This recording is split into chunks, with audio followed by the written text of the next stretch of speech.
Первое в республике медресе для слепых и слабовидящих рассчитано на 100 учеников. Оно носит имя чеченского богослова Магомеда Дачаева. На открытие прибыли муфти республики Салах Хаджи Межиев, мэр Грозного Хасмагомед Кадыров, а также слепые и слабовидящие со всех уголков региона. В своем выступлении муфти рассказал о большой награде в последней жизни для тех, кто не имел возможность видеть в этой жизни.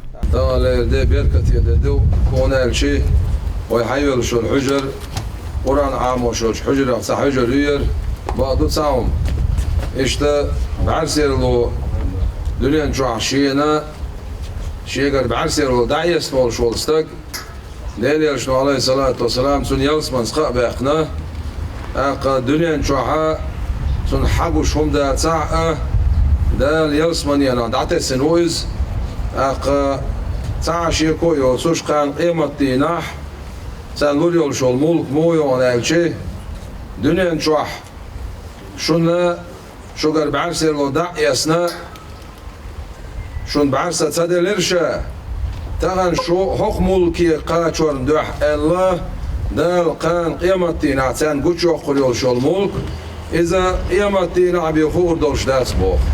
Абу Язид Туганов уже несколько лет обучается Корану по системе Брайля, шрифта для слепых и слабовидящих. Он отмечает, что новость об открытии медресе воспринялась особой радостью.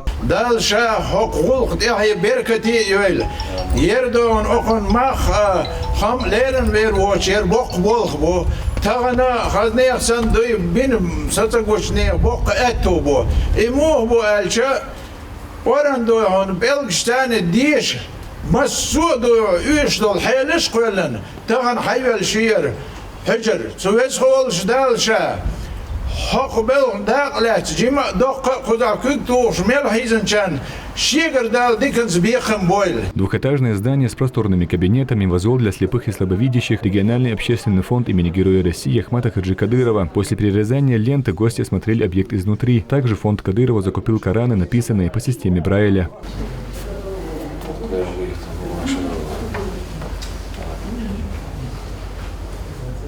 Здесь же под руководством муфтия собравшиеся прочитали Мавлид. Мухаммад Жумал, Лейла, Мусар Даудов, Ибрагим Батаев. Неделя.